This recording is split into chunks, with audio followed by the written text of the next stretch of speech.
que nos parece importante para poder generar la conversación y es saber de parte de cada uno de ellos qué es o qué se entiende por relato, digamos que implica relatar, contar algo sobre algo y a qué se enfrenta de alguna manera un creador a la hora de contar una historia, ¿verdad? Cómo lo hacen desde sus distintas disciplinas. Me gustaría empezar con Silvia, que fue la primera que introduje en la presentación. Hola. Em, Cuando nos enviaste el cuestionario, pues el temario de lo que íbamos a charlar, apareció esta palabra relato, que es una palabra que, aunque cuenta mucho, también es un poco, por su vastedad, un poco críptica. Entonces dije, bueno, ¿cuál es la definición de relato? Y la definición de relato que encontré muy rápidamente es conocimiento que se da. Y inmediatamente conecté con, con lo que quería comentar yo a través del relato de mi trabajo. Para mí, en la cultura material y en el oficio que yo hago, básicamente yo intento, a través de todas las diferentes cosas a las que me enfrento, generar amor por la cultura material. O sea, realmente eso es como el lindo conductor de mi práctica. Y ese amor finalmente se genera a través del conocimiento que se da. Cuando sabemos qué hay detrás de la cultura material, generamos amor.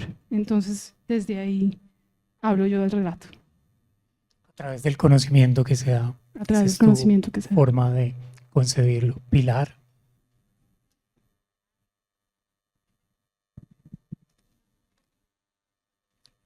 Ah, Hola, ahora sí. William, muchas gracias por esta presentación. Me encanta esta pregunta y para mí es objeto de mucho trabajo porque pues mi trabajo es contar historias, ¿no?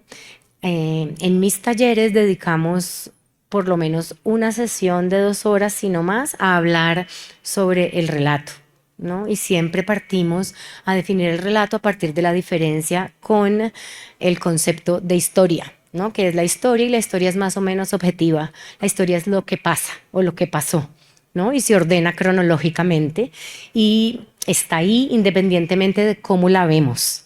El relato es cómo narramos esa historia, las palabras que usamos para contarla, el modo como la ordenamos para contarla, que no necesariamente es la manera cronológica. Y creo que ese relato no es objetivo, sino que depende de nuestra mirada. Y con ese relato armamos nuestras nociones de lo que somos como individuos, pero también como país. de alguna manera en todo lo que se cuenta siempre queda una impronta de quién lo está contando, evidentemente. Y para Olga, ¿qué es aquello del relato? Bueno, sabemos que estoy en el campo de la moda, tengo unos recursos, estoy en el campo de la moda, los recursos que tengo, pero eso lo hablamos ahorita. Trabajamos con, Acércate al micro. en equipo. Nuestras narraciones y los relatos son frecuentemente en equipo. Eso significa, de alguna manera, un multirrelato, participando al final por un solo relato.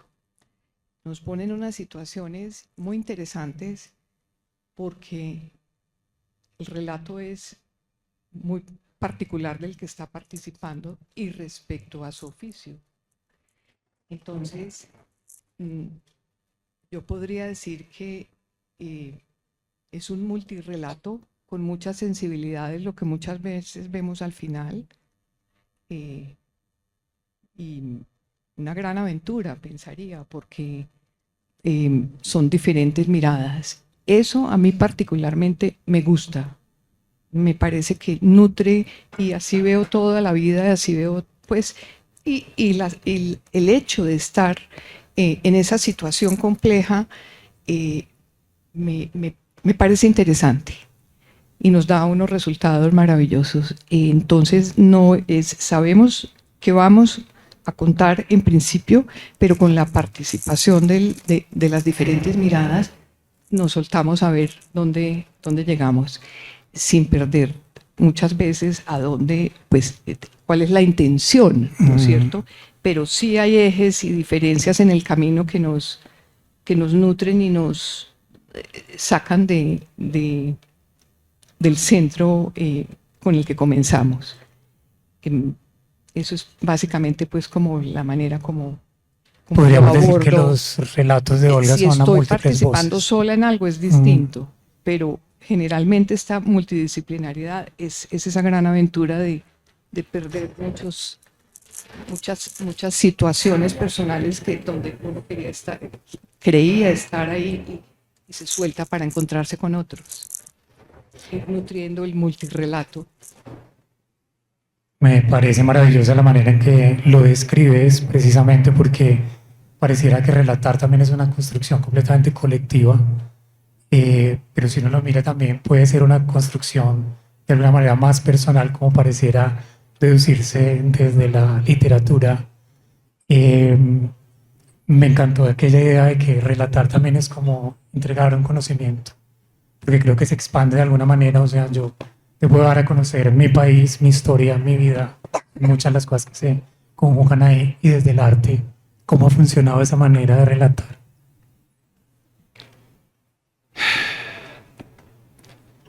El arte, digamos que uno tiende a pensar en buen arte como aquel que le genera a uno un cuestionamiento. Es un punto de encuentro. A mí me interesa mucho todo lo que tiene que ver con valor, construcción de valor, el mercado del arte y de todas las cosas que consumimos o por las cuales nos vemos o a las cuales nos vemos atraídos.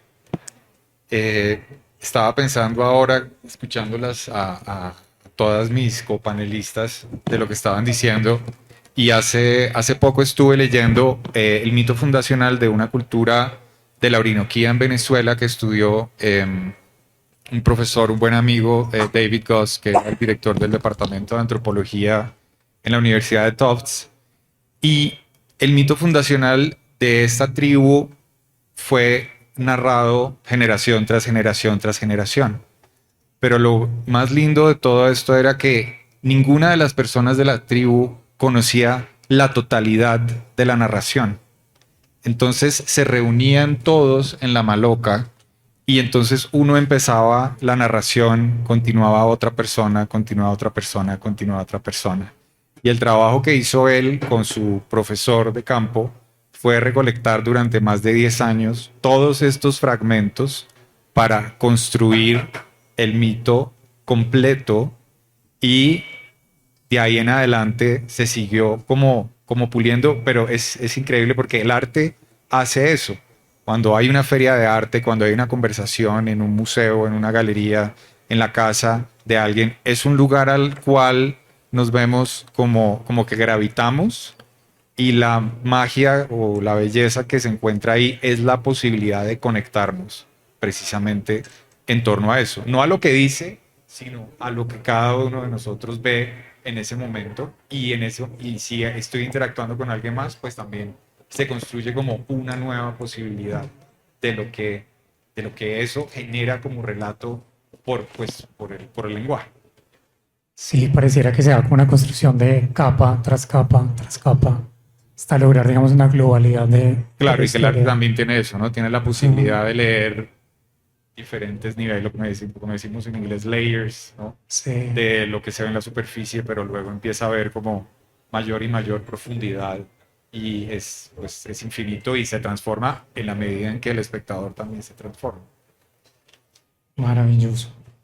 Bueno, y hay otra cosa sobre el tintero, y es que vivimos en un país bastante complejo, con una diversidad identitaria muy amplia, podríamos decir, que uno a veces se pregunta qué intención deben tener los relatos, si es necesario abarcarlo todo o cómo construir de alguna manera como una unidad identitaria en las cosas que se cuentan, ¿cierto? Entonces, uno dice, cuesta de alguna manera como elegir qué es la historia que se quiere contar, qué es lo que se quiere relatar ahí, o cuál es esa parte, digamos, del país que se quiere mostrar. Me gustaría que Silvia arrancara con esta reflexión porque de alguna forma uno de sus proyectos en los que hizo la dirección de arte y la parte de creación de la imagen es Loto del Sur, que tiene una identidad muy fuerte que abarca casi que un sello latinoamericano, por así decirlo, ¿verdad? Y al haber logrado eso, me parece que nos podría como arrojar luces sobre eso. Es posible lograr una unidad narrativa, digámoslo ahí, que represente.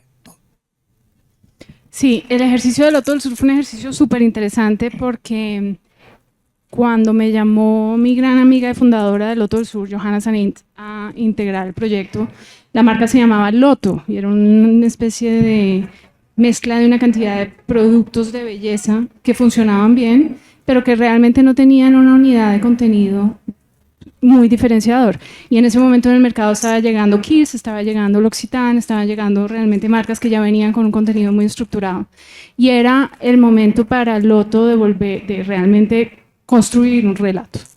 Entonces en ese momento entro yo con Johanna a hacer esta reflexión y era un momento en el que no se hablaba para nada de moda latinoamericana de manera global, transversal, donde no sabíamos realmente de dónde cogernos sin caer en el folclore o en todos estos mitos que nos podríamos haber creído indígenas o sea, una cantidad de cosas que podríamos pensar que serían nuestra identidad. ¿Cómo podíamos construir una marca que tenía un sabor local pero que también la queríamos inmediatamente pensarla hacia el internacional? Nunca pensando únicamente en lo que estaba pasando aquí, sino cómo podemos nosotros llevar esto afuera, inmediatamente a competir afuera. Entonces, cuando empezamos a investigar, realmente nos dimos cuenta que para construir el relato colombiano, lo interesante era tirar de Latinoamérica, porque estamos todos súper imbricados, pero eso no se hablaba todavía, no hablábamos todavía de ese Latinoamérica como hoy en día las marcas lo estamos construyendo, que viene con Labs, que viene con todo esto que está sucediendo en moda, que es tan fuerte hoy en día la identidad latinoamericana. En ese momento no lo era. Y una de las reflexiones también que nos hacíamos era, ¿cuál es el lujo latinoamericano? Hablando de beauty, uno piensa de belleza, uno piensa en Dior, piensa en Chanel, o sea, París es clarísimo para el lujo y la belleza, pero entonces, ¿cuál es el lujo y la belleza latinoamericana? Entonces, toda esa construcción fue realmente una construcción casi como de Frankenstein, de coger cosas de aquí, de allí y mirar para nosotros realmente eso qué significaba, pero fue un storytelling también muy personal, al final, de gusto, ¿sí? Y de también mirar un poco cómo nosotras dos como personas consumiendo lujo, viniendo de Latinoamérica, pensándonos globales, que de toda esta historia que hemos recibido nos ha penetrado y nos ha marcado y nos ha hecho a nosotras tener una mirada específica y particular. Entonces, construimos esto, se construyó mucho sobre la identidad sobre los libros de los emblemas del siglo XVII. Había mucho, obviamente en el relato latinoamericano hay mestizaje que viene de Europa, clarísimamente, todos los libros de ilustraciones, los libros de las expediciones botánicas, que son como un espíritu también que es muy internacional, es muy español, también en Francia existen muchos de estos tipos de reproducciones. Aquí empezó a coger una forma muy particular y un sabor un poquito más bruto, más rústico, con la exuberancia que tenemos aquí y también con estos ingredientes un poquito más indígenas, también más místicos, más sagrados. Entonces, a partir de eso se construyó la identidad del Loto del Sur y eso es lo que hemos intentado jalar durante los 9 años que yo estuve allí y ahora la marca sigue y aquí tenemos a un representante de la marca que está siguiendo los pasos de lo que creamos. Y creo que logramos construir un lenguaje que hoy en día es reconocible y que ha contribuido mucho a que nosotros como país y como territorio nos reconozcamos. Ahora, el trick, después de estos ya 12 años de existencia de este lenguaje de marca es cómo no caer en el cliché y cómo no decir esto es Latinoamérica y esto no es Latinoamérica. Es un poco como el bolero o esta feminidad que supuestamente es latinoamericana. Personalmente yo, por ejemplo, siendo súper latinoamericana, encuentro otros lugares de expresarlo y igual sigo siendo latinoamericana. Entonces ahí ese es el siguiente reto, ¿no? ¿Cómo seguimos construyendo identidad latinoamericana viva, rica, viva, que sigue contando el relato, que sigue sumando? No sé si respondo a lo que... Sí, perfecto. Muchas gracias. Y me gustaría como ahondar también en ese tema con Pilar, que de una u otra manera también a través de su literatura ha contado unas partes del país, concretamente el Pacífico, la ciudad de Cali, ¿verdad? Devolviéndonos a la pregunta de si es posible construir una unidad, digamos, que represente el país a través de eso, ¿será posible? Mira que vos decías ahorita como que en el caso de nosotros los escritores podíamos hacer un relato más individual Sí. que de país, ¿no? Y es cierto, pero de la misma manera, o de otra manera más bien, hay un corpus o un canon que es el canon oficial y ese corpus construye también un relato. Digamos, cuando yo estaba en el colegio muy interesada en la literatura porque desde siempre quise ser escritora y me gustó leer desde muy chiquita. Cuando leíamos literatura colombiana, ¿qué leíamos? ¿No? Y leímos a los clásicos colombianos. ¿Y quiénes eran los clásicos colombianos? Y eran todos hombres y sobre todo del interior del país con nuestro Nobel que era caribeño, ¿no? Y eso era la literatura colombiana, ¿verdad? Pero eso representaba la literatura colombiana y creo que estuve muchos años haciéndome esas preguntas y pues la respuesta es que no, que hubo gente que salió del canon. Siempre las mujeres escribimos, desde siempre. Y de alguna manera, en ciertos momentos, en los correspondientes momentos en que las mujeres escribieron, pertenecían al círculo de la escritura, pero después de su muerte sus trabajos se iban perdiendo, ¿verdad?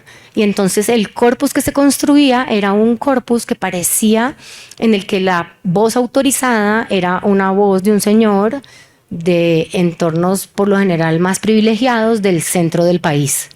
Y pues esas son unas voces que tienen que estar ahí, pero no son todas las voces, ¿no?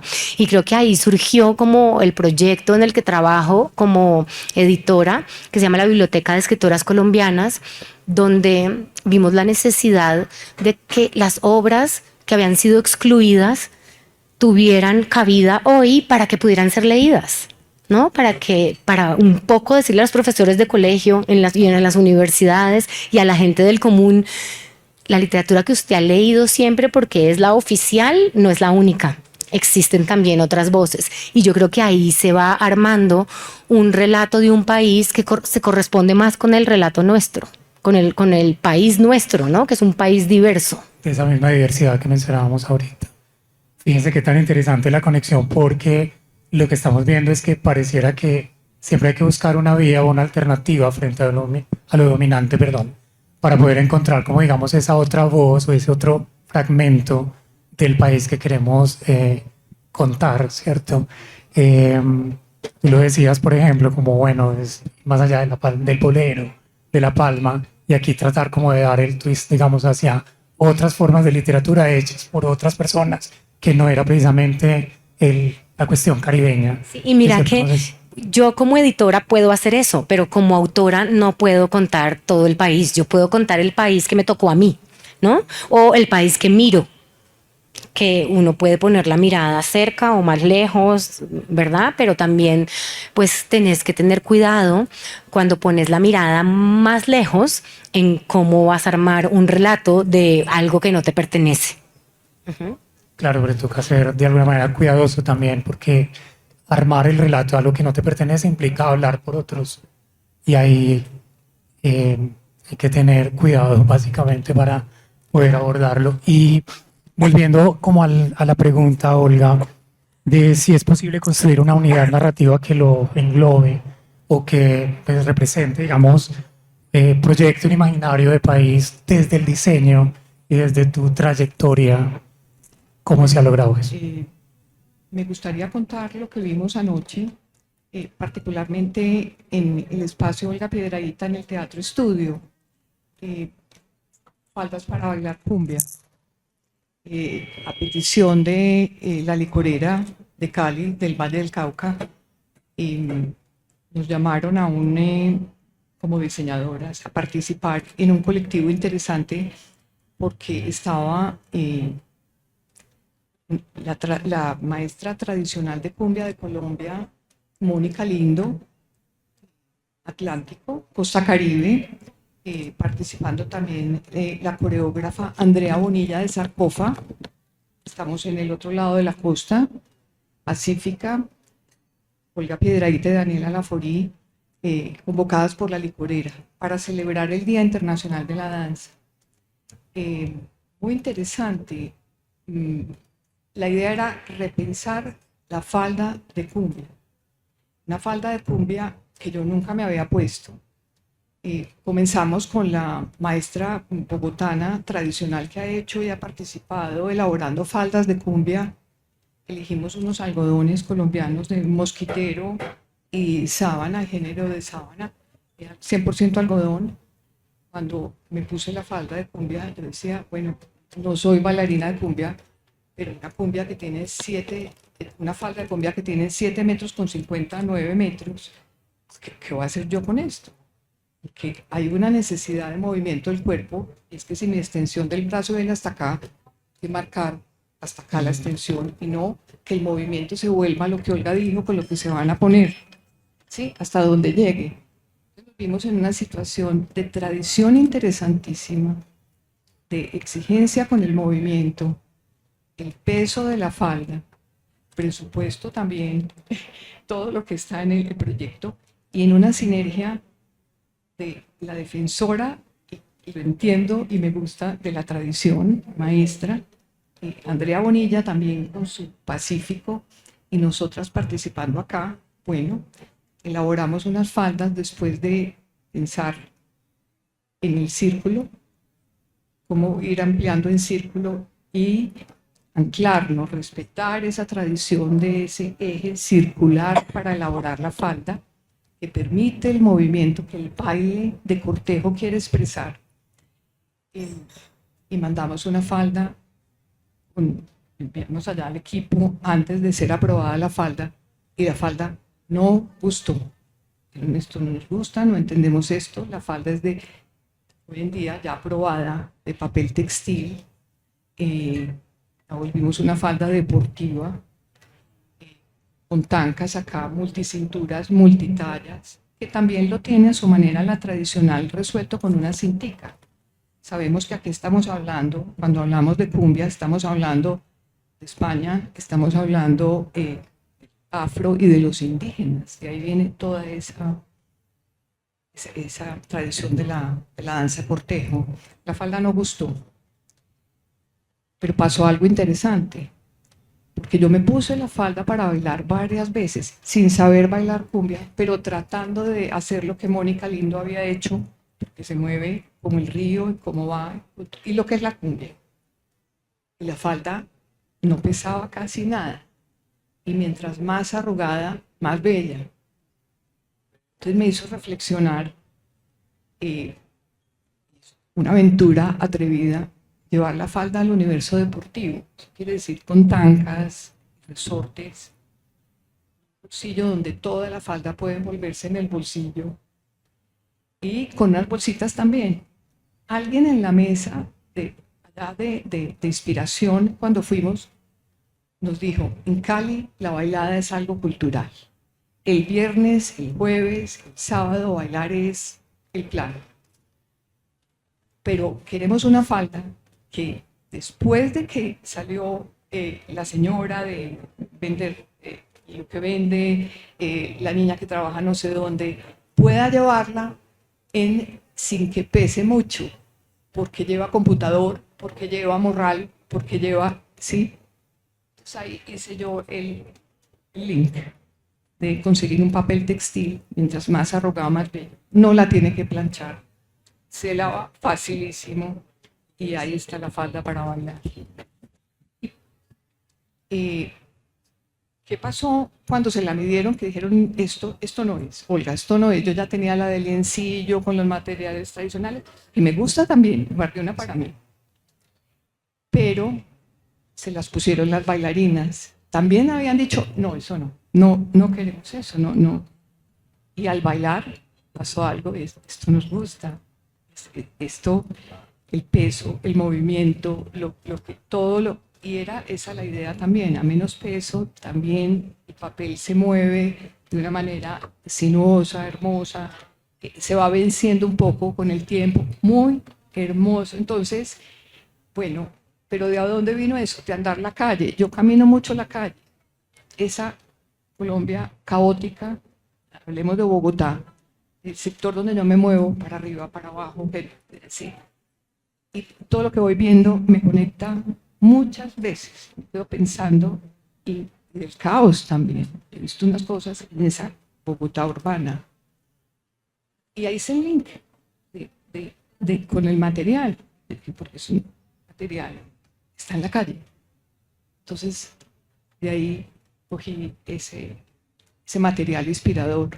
Bueno, esas las vimos anoche, las vimos de otras citadinas, urbanas, pero esto es para contar con esta anécdota de cuál Colombia. Bogotá es lo que me toca a mí caminando. Todos los días voy al trabajo caminando, me devuelvo caminando, y ahí hay ingredientes que me inspiran también. Maravillosa esa historia, me encanta porque de verdad que parte de algo que podemos considerar supremamente autóctono, de pronto inquebrantable por su misma tradición, pero a través del diseño y de la experiencia del mismo diseñador y de la calle puede lograr transformarse y conservar, digamos, esa estela de lo que es una falda de cumbia, seguir siendo la falda, pero tener otro aroma, por así decirlo. Y me encanta la pregunta que hace, es ¿cuál Colombia? Es la que se va a relatar ahí. Finalmente, uno cuando hace algo termina siendo la amalgama de muchas cosas, y creo que ese es un ejemplo que lo surte muy bien y muestra cómo el diseño puede de alguna manera huir también, digamos, de la literalidad, del relato, ¿cierto? Es una historia que se cuenta ahí en una falda que está, pues, quedo maravillado con la historia que nos contabas. Santiago, que Santiago ha contado el país a través de la idea de valor, con una obra caracterizada por el uso del papel moneda a principios de su carrera. Ya no es, todavía se mantiene el papel moneda, pero hubo una etapa, una serie que fue muy fuerte en papel moneda, ¿cierto? Y después, con una afirmación que hace él mismo, no se trata del dinero, sino del valor, y experimentando la idea de valor a través de otro tipo de productos muy colombianos asociados al valor, ¿verdad? Que van desde el maíz hasta el cacao, incluso la cocaína. Cuéntanos un poco. Sí, me encanta la historia de Olga porque me hizo pensar en, bueno, algunos proyectos que hemos hecho en conjunto con Silvia. Ella me llevó a redescubrir su Tatausa y su riqueza histórica, pensando pues en esta idea de país. Yo pues no soy crítico de arte y me quedaría imposible contestar y poder hacer algo muy concreto como para generalizar en términos de lo que es la identidad de país, muy, muy complejo. Pues desde la época universitaria mía, mirándome yo y diciendo yo soy colombiano, ¿qué es ser colombiano? Yo qué ancestros tengo, qué relación tengo con las primeras culturas o las culturas que existían aquí antes de la conquista, de la colonia y demás. Pero tuve la suerte hace unos pocos años de escuchando a un antropólogo que, perdón, pero mi memoria para los nombres es fatal, haciendo una narración sobre los muiscas y cómo para ellos las cosas tenían agencia. Las cosas, las personas, los animales y las plantas no estaban en diferentes categorías. Y cuando uno empieza a estudiar arte, todo este tema de la materialidad y ese gran conflicto que tenemos los seres humanos con el dinero, con el valor, con esa perspectiva de los muiscas fue una liberación tremenda. Entonces, como estabas diciendo tú, yo me he centrado los últimos años en trabajar esa materialidad, pero pues tratando de, o sea, de desmitificar como su perversión o su lado oscuro, o, bueno, este problema que tenemos con el asunto del dinero y trabajar el arte desde ahí, haciendo obras en chocolate, además porque, bueno, mi familia cultivó chocolate pues cacao durante más de 20 años, investigando la quina, que la quina es esta planta que pues permitió desarrollar lo que luego serían las vacunas contra la malaria, que fue una bendición y una maldición, porque una bendición porque salvó millones de vidas y lo sigue haciendo, pero una maldición porque permitió que esta devastación que generó la conquista pues se hiciera a una velocidad enorme. Entonces, junto con esta idea de identidad y en el cual como que necesariamente tienes como que ubicar a unos entre los buenos y los malos, y cuando empiezas a oír, volviendo a lo de los relatos, las historias tanto de los indígenas como de los conquistadores, pues empiezas a darte cuenta pues primero que todos somos buenos y malos. No hay unos más malos que buenos, pero definitivamente dentro de esa generación de identidad, la aproximación a los materiales, para mí en Colombia es donde yo creo que hay un terreno que todavía apenas está tocando la superficie y que permite exponencialmente ir muchísimo más lejos. Voy a hacer un paréntesis para mencionar que precisamente Silvia, mi prima que tuvo la fortuna de estar ahorita en la Bienal de Venecia, está exhibida entre muchas otras obras, una obra que es muy importante y absolutamente desconocida para la mayoría de nosotros, que es La Bachué de Rómulo Rosso. Y Rómulo Rosso fue pues un pionero realmente del arte moderno en Colombia, porque fue uno de los primeros artistas que abordó algo local, podría haber sido cualquier cosa, pero el relato de la Bachué para hacer una obra en su momento contemporánea. Y eso completamente quedó sepultado en el olvido, un poco como lo que decía Pilar sobre lo que tiene que ver con las narrativas que nos digamos, seleccionaron para nuestra educación, y en el arte pasó lo mismo. Y evidentemente hay artistas increíblemente interesantes dentro de nuestra historia del arte, pero que uno sigue viendo muy enmarcados en la tradición, y me incluyo 100% en la tradición que tenemos. O sea, es una herencia muy fuerte en el DNA que viene de Europa. Y uno de los grandes retos, digamos, y como la cruzada que vienen liderando personas muy influyentes dentro del mundo del arte latinoamericano, es sacar de ese relato el término latinoamericano, dejar de referirse, no, arte. Hoy en día no hay subastas en Christie's o Sotheby's de arte latinoamericano, eso se acabó. Eso se acabó gracias a personas como Estrellita Brodsky, bueno, José Falconi, personas que han estado abogando por empezar a decir, hay una narrativa global. No tenemos que posicionarnos nosotros como a un costado y seguir hablando de nosotros como si fuéramos un discurso paralelo y como en otro nivel. Pero bueno, lo dejo ahí. No, me pusiste a reflexionar por eso, porque pasa algo con aquello de ser latinoamericano, y yo creo que está muy relacionado también con lo que en parte es el eslogan de estas conversaciones. Son conversaciones locales para un mundo global, ¿cierto? Y es que a veces la búsqueda por una identidad tan marcada se vuelve algo tan obsesivo, por así decirlo, que termina como una especie de proceso de automarginación, ¿cierto? Y vos lo has dicho claramente, o sea, en el campo del arte ha funcionado y pasa que la etiqueta de arte latinoamericano pero vení, es arte finalmente. Y yo creo que de alguna manera, pues sí, tenemos una identidad de región, tenemos una identidad como país, pero también es necesario pensar que esas cosas que hacemos, si bien hablan de nosotros y hablan de nuestras realidades o de nuestras ficciones, siempre deben de tratar de insertarse en un panorama mucho más abierto, ¿cierto? Como de lograr conectar con otras audiencias que realmente lo ven como, no como diseño latinoamericano, esto es diseño, pare de contar, esté donde esté.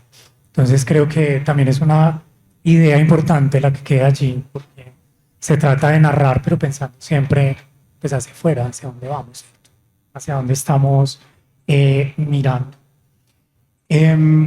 Para conectar con la siguiente pregunta que quisiera hacerle al panel, yo voy a partir de una historia personal y me perdonan, pero creo que es necesaria para hacer un poquito de contexto.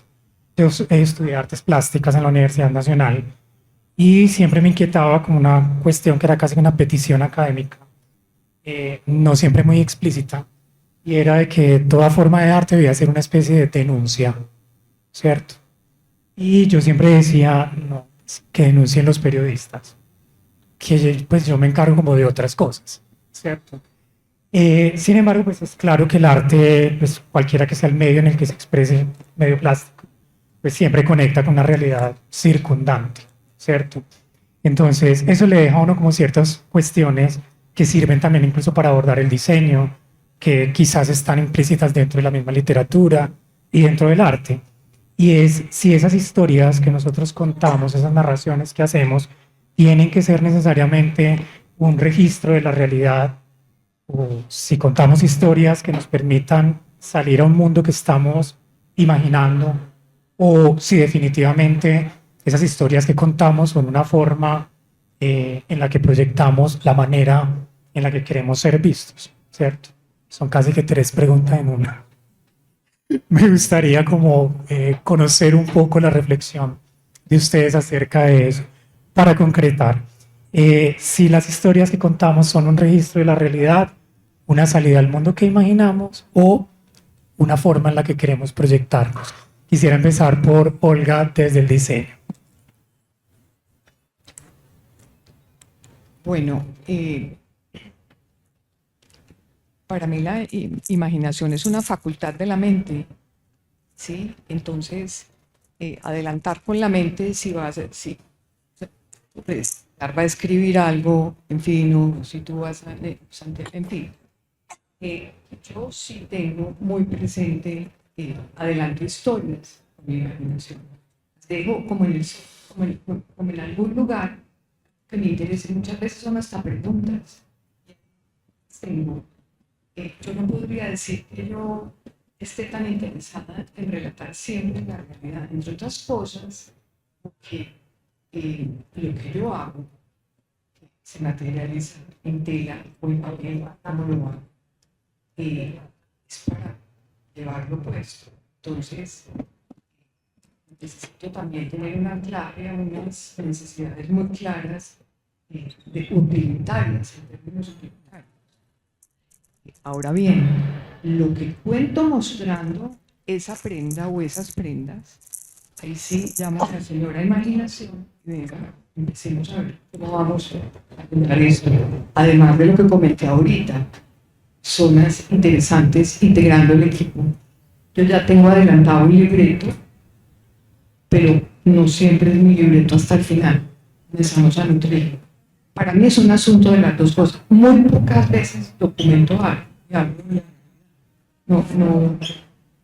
No creo estar en mi zona. No tiene, digamos, el carácter de documento lo que se hace, sino de No tengo creación. no tengo ese. Sí, porque con el campo del diseño pasa algo y es que aunque no todos los diseñadores cargan, digamos, con esa misma intención de hacer un registro de algo, que igual pasa con muchas obras de arte también, finalmente quienes terminan haciendo una interpretación o dándole el carácter de documento a lo creado, terminan siendo o el historiador o el crítico o el analista, ¿cierto? Que lo ve, digamos, como el documento allí. Silvia. Yo estoy muy conectada con Olga en lo que ella dice. Desde mi práctica, realmente a mí lo que me interesa es la emoción. Y desde la emoción siempre hay algo que es supremamente subjetivo y es también algo que se escapa de explicación muy factual, no se entiende Sí. por qué. Entonces, simplemente se siente y se conecta o no. Y realmente soy muy soñadora, intento evitar muchísimo, porque sufro tal vez mucho con lo que está pasando en el mundo. Entonces, para mí, la creación y sí, como abordo mi práctica, realmente es como un escape de la realidad, totalmente. Y aunque obviamente inscrita dentro de una realidad, porque soy diseñadora, primero, antes de ser artista. Entonces también un poco como Olga, yo aterrizo las cosas a algo que al final tiene algún tipo de utilidad, pero mi utilidad también puede ser simplemente contemplativa. Un poco como las vanguardias de diseño de los años 80 italianas, donde realmente la función salía totalmente del espectro del objeto y era más generar una conversación o realmente buscar generar una emoción alrededor del objeto.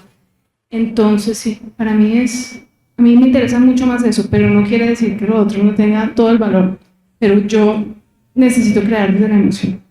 Tiene un peso la creación, si bien puede ser emotiva, necesita conectarse con la realidad de alguien en algún punto. Claro, y mucho también como con mi historia, y también mucho también como con el material con que lo uso, digamos de alguna manera.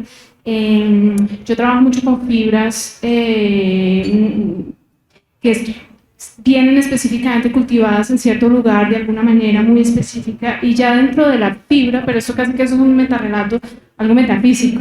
Yo siento que las fibras ya cuentan un territorio, yo trabajo mucho con mujeres, una experiencia de la mujer al transformar el material, la tierra como fue cultivada. Cuando yo cojo un material, he trabajado, por ejemplo, con motón de seda del Cauca y he trabajado con lana merino de razas transhumanas españolas. Es muy diferente cuando yo toco un material, lo que me cuenta es totalmente diferente al otro, de una manera muy emocional. Entonces, y la manera como lo voy a tejer totalmente diferente, pero simplemente porque ya el material me está contando cosas. Entonces, sí tiene algo de realidad, pero es una realidad que yo la vivo o la intento comunicar y transmitir a través de la emoción, no a través de algo, ni de la denuncia, ni de nada muy político. Es mucho más desde la entraña. Total, y sobre todo que cuando hablamos de proyectos de diseño, de alguna forma también quienes los consumen, puede que lo que esperen también sea que les cuente una historia que les permita soñar. No necesariamente tiene que ser algo que los ponga a reflexionar profundamente sobre una realidad. De hecho, creo que existe una gran diferencia, digamos, allí entre el campo del arte y el diseño, porque justamente podríamos decir que el diseño quizás apela más pues sí, apela a la función y todo esto, la emoción cuenta, pero indiscutiblemente el tema el hecho de que tenga que funcionar le pone, digamos, otro pie en la realidad, ¿verdad? Entonces, Santiago, desde el punto de vista del arte, ¿cómo podemos ver esa cuestión? Rápidamente porque el tiempo está volando, pero a mí yo realmente envidio el mundo de la moda porque lo que me parece fantástico es que se puede llevar a todas partes y está presente cuando uno está ahí. Entonces pienso que el arte que se ha integrado cada vez más con el mundo de la moda debería aprovechar mucho más ese espacio, esa plataforma, esa movilidad, esa flexibilidad. Sí, pues pensando en la realidad, Sí. es como traerlo a la realidad. Digamos, sería mi aporte, como poder traer el arte a la realidad, porque está aquí, está presente. Esta relación de la sacralización del arte a mí no me gusta.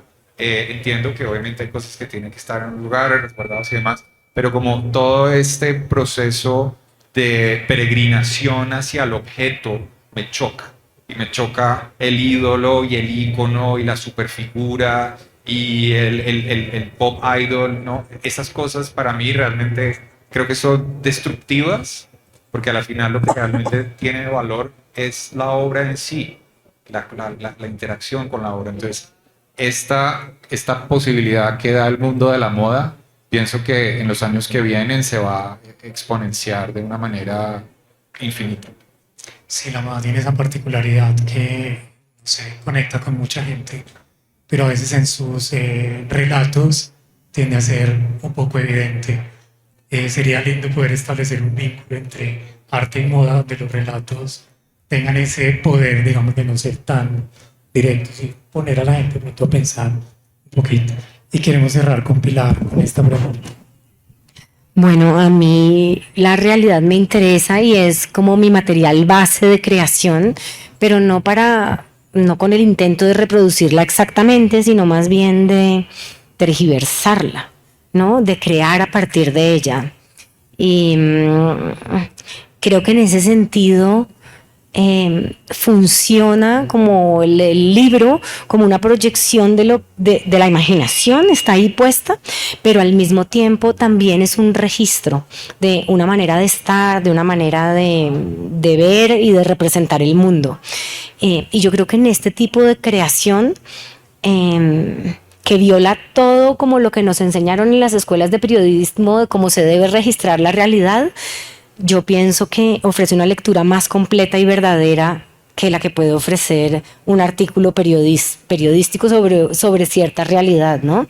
Y también creo que a veces funciona como un espejo, o eso es lo que yo quiero, lo que yo intento hacer cuando hago un libro, es que funcione como un espejo en el que podamos vernos lo que no queremos ver, ¿no? Que nos muestre aquello que está en la sombra y que no nos gusta, y aceptar y que no queremos ver.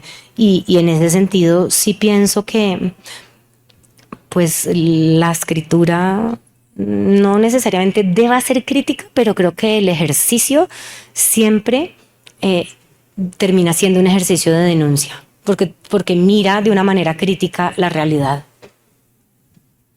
Desde la literatura sí podría haber algo de nosotros.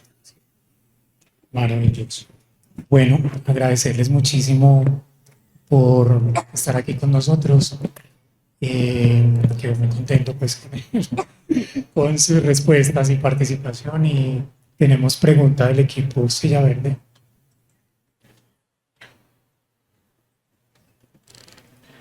Muchas gracias. Me presento, mi nombre es Valentina. Estoy acá de Jóvenes Silla Verde y les voy a hacer una última pregunta. Pueden contestar algunos, si no quieren todos. ¿Cómo ustedes, como artistas, determinan las influencias que pueden ser más efectivas para un proceso creativo entre tantas opciones del contexto colombiano?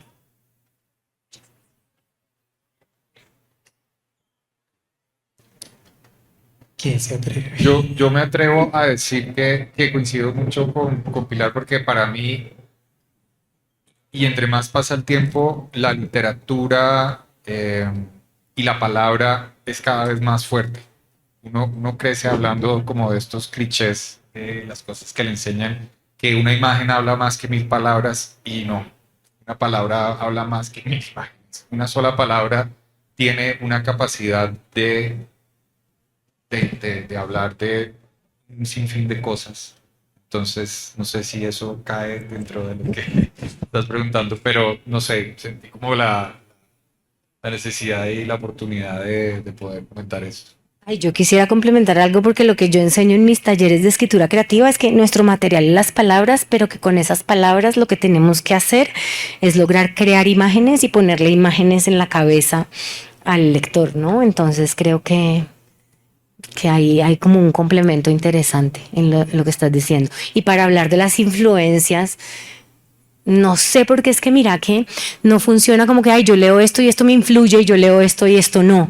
Yo muchas veces he sentido que mis mayores influencias han sido los libros que no me gustan porque me enseñan lo que no quiero hacer, ¿no? Digamos, por ejemplo.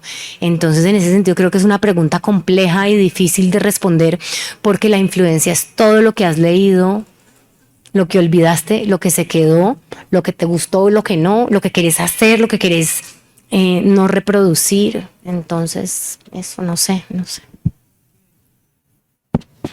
Solo sumar un poquito allí. Yo en una parte de mi vida trabajé mucho en tendencias, en un estudio de investigación en moda en París, y el ejercicio del Trend Hunter, que era un poco el título que tenía yo, era, o sea, me enseñó a afinar un poco mi intuición, a afinar mi compás. Entonces, de cierta manera, digamos, la manera como yo trabajo las influencias es realmente un proceso súper interior de todo lo que estoy viendo, un poco como contabas tú, caminar en la calle de Bogotá, y eso te influye. Pienso que desde el artista que soy, es más realmente conectarme mucho con mi interior y confiar que lo que el mundo exterior me está botando como información, lo puedo transformar de alguna manera sin ningún tipo casi de racionalidad. Es más una cosa como de esponja y de compás interior. Yo me quedé pensando en lo que dijiste, Santiago, si es más potente la escritura, lo que puede dejar de pregunta la escritura o esa imagen que cada uno o lo que ves. Y yo pienso, no estoy tan convencida, yo pienso que pueden ser igual de potentes. Encantándome la literatura. Sí, pero me quedé pensando en eso. Bueno, muchísimas gracias. Gracias. Los invitamos a permanecer aquí disfrutando de los Fashion Films seleccionados por Bogotá Fashion Films. También los invitamos a continuar esta conversación en Café y Libros, situado aquí a la salida. Y los invito a que revisen la programación en sillaverde.com para que se enteren de qué otras conversaciones Bogotá Fashion Week tenemos. Muchísimas gracias a todos y muchísimas gracias a ustedes, de verdad.